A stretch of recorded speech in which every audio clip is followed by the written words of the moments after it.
Alright. Okay. Let's go. Sikit dia.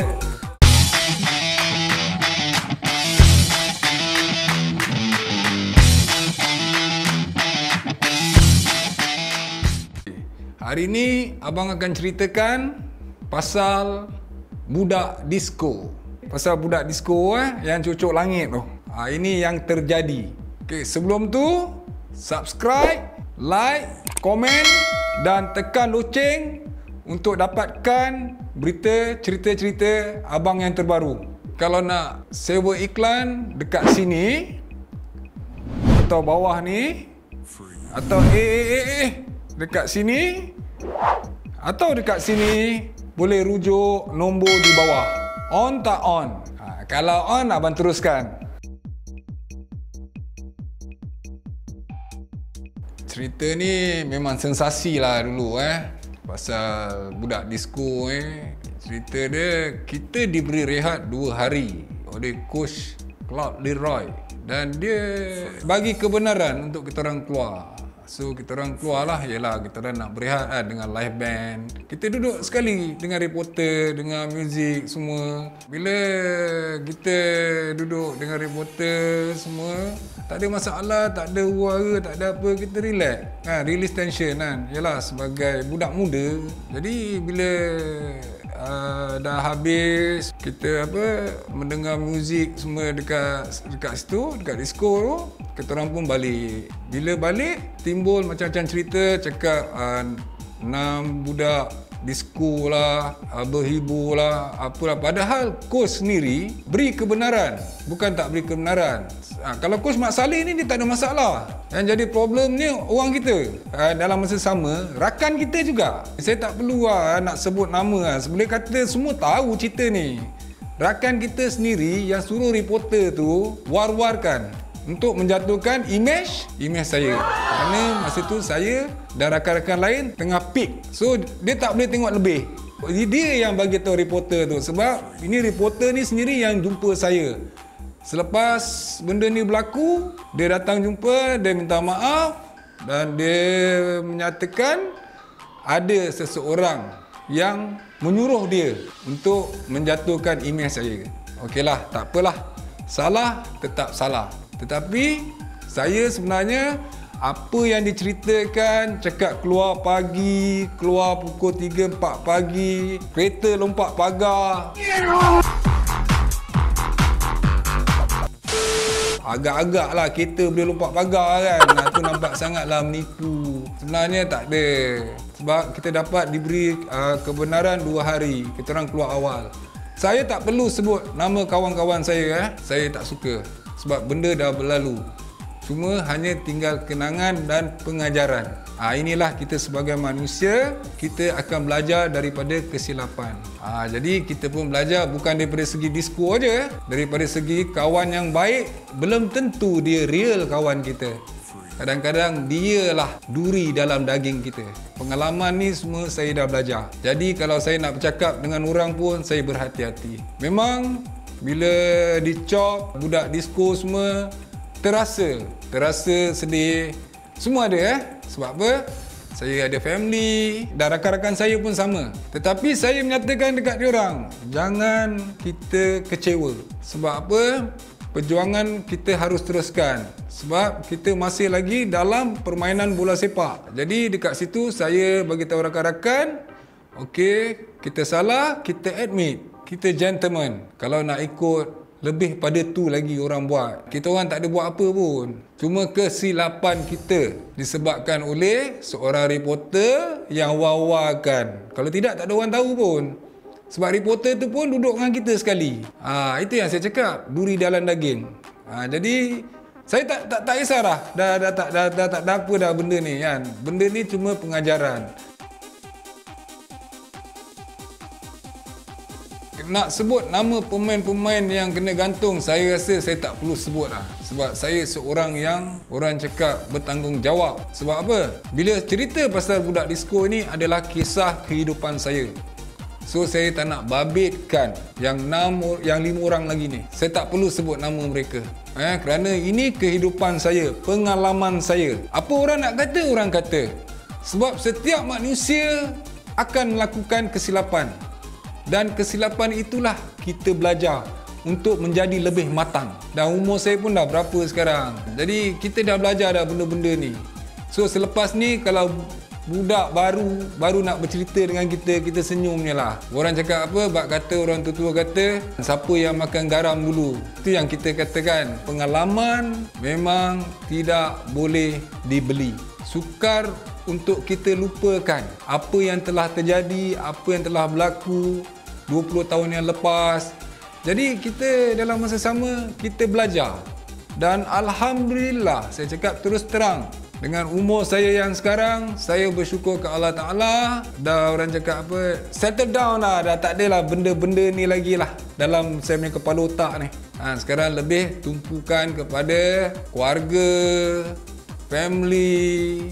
Keluarga, family sama lah kan. Maksudnya, kita lebih matang lah. Saya tak kisah kalau orang cakap, apa ni cerita pasal disco lah, apalah. Tak ada. Ini kehidupan saya, pengalaman saya cerita. Dan saya tak perlu sebutkan 5 nama ni. Sebab ini YouTube saya. Bermakna saya punya cerita.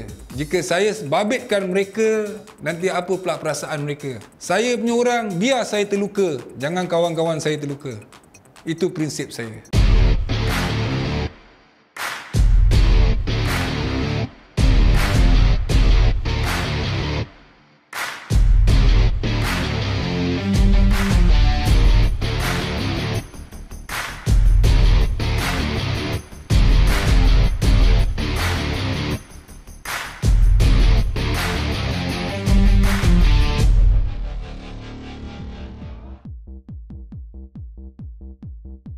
Terus terang cakap lah, pengurus pasukan tak nak gantung kita orang sebenarnya.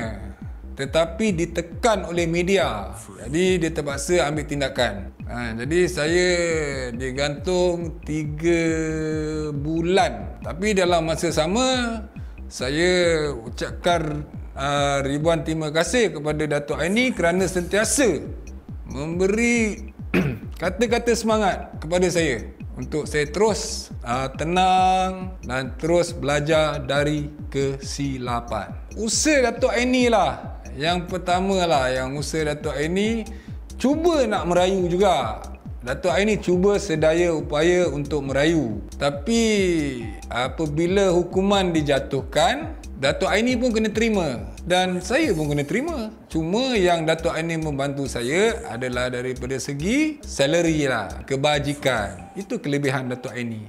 Sampai sekarang saya respect dia. Walaupun saya tahu saya melakukan kesilapan, tetapi dia tetap menjaga kebajikan saya. Kadang-kadang itulah lebih sudu pada kuah yang bercakap ni kan. Ni yang payah ni. Terlalu pandai sangat bercerita. Inilah kelebihan orang kita kan. Kalau pak-pak fitnah, pak-pak cerita ni memang dia seronok.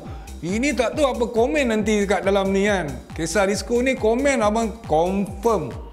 Mesti banyak yang komen. Tapi komen yang baik-baik lah. Sebab kita pun dah berumur. Pengalaman is past. Kalau kita tengok lagi macam-macam orang lagi teruk pada tu ada. Tapi kita setakat pergi tengok live band tak ada apa. Live band orang muda, masa tu muda. Itulah bila saya yang tengok, awak pula yang panas. Sebab yang pakai aku yang pakai kau yang panas. Dah kenapa? Itulah lagi satu saya cakap terus terang. Dalam grup saya tu, yang cakap kita keluar sekali satu tim. Salah. Saya selalu keluar sendiri. Boleh tanya semua rakan-rakan yang kenal saya. Saya ni Lone Ranger. Saya keluar sendiri. Tapi bertemu diorang dekat tempat yang sama. Habis nak buat macam mana? Takkan cakap pun, saya ajak pemain ni keluar, saya ajak pemain ni keluar. Kita dah dewasa lah masa tu. Dah remaja dah. Kalau ada girlfriend, tak ada pak cakap, tu girlfriend Azman. Padahal girlfriend dia. Contohlah kan. Maksudnya, tak ada siapa ajak siapa. Memang dah nak kena. Dalam tempat yang kita duduk tu pun, reporter tu pun sebelah saya. Memang saya kenal pun reporter tu. Dia sendiri yang bagi tahu siapa yang suruh paksa dia untuk keluarkan cerita ni. Saya terimalah. Benda ni dah habis lama dah. Saya tak terfikir pun. Tetapi pasal YouTube, saya ceritakan balik kisah kehidupan saya, pengalaman saya.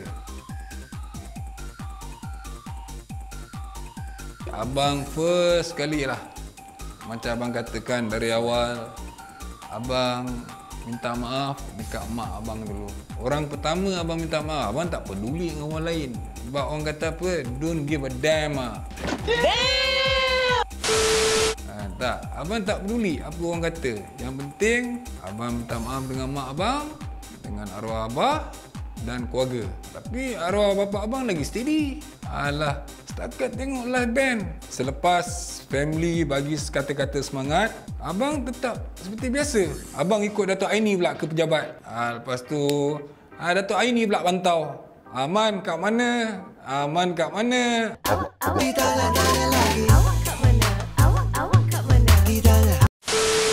Dia pula yang pantau kan. So dia jaga kita. Padahal tak ada apa pun. Bukan kita jahat. Tak jahat pun kalau orang pergi tengok live band ni. Tapi itu hanyalah pengalaman. Semangat abang masa tu, abang tetap sama. Macam abang katakan, abang happy go lucky. Dah kena, dah dijatuhkan hukuman 3 bulan. Nak cakap apa 3 bulan? Dah dijatuhkan hukuman. Dah merayu. Datuk ini dah buat rayuan pun tak dapat juga. So kita kena terimalah hakikat. Kita berpijaklah di bumi yang nyata. Kita kena tunggulah 3 bulan. Lepas 3 bulan, kita pulunlah balik. Selepas 3 bulan, man still score. Dan terbukti kita juara Piala Malaysia. Piala Subansir, first game saya main selepas digantung. Saya score dan saya buat assist 1. Sama je sebenarnya, janganlah cari keburukan. Sebab saya nampak berbeza. Sebab apa yang buat tu adalah kawan baik saya. Kalau bukan reporter ni kawan baik saya, wallahualam saya tak tahu. Tapi dia ni memang kawan baik saya. Dan saya tahu cerita A sampai Z. Siapa yang suruh dia buat, siapa yang paksa dia buat. Jadi tak apalah. Benda pun dah lama dah. Umur saya pun dah 50 tahun lah. Dah tak ada apa lah benda ni. Abang nak ingatkan, kita janganlah melanggar undang-undang. Walaupun coach kasih kita keluar ke, tak keluar ke, kalau boleh biarlah kita duduk. Lagi selamat. Dan kepada pemain-pemain baru, jagalah awak punya disiplin, jagalah awak punya dengan kehidupan awak tu dengan lebih berhati-hati. Kerana sekarang lagi canggih. Sekarang pakai handphone je. Macam-macam boleh berlaku. Jadi kita tak nak ada benda fitnah-fitnah ni. Lebih baik berhati-hati. Saya sendiri ingin mengucapkan terima kasih kepada keluarga saya yang sentiasa memberi sokongan dan tak lupa kepada Datuk Aini. Sampai di sini saja cerita abang hari ini. Nantikan video seterusnya di next episode. Subscribe channel The Azman Adnan.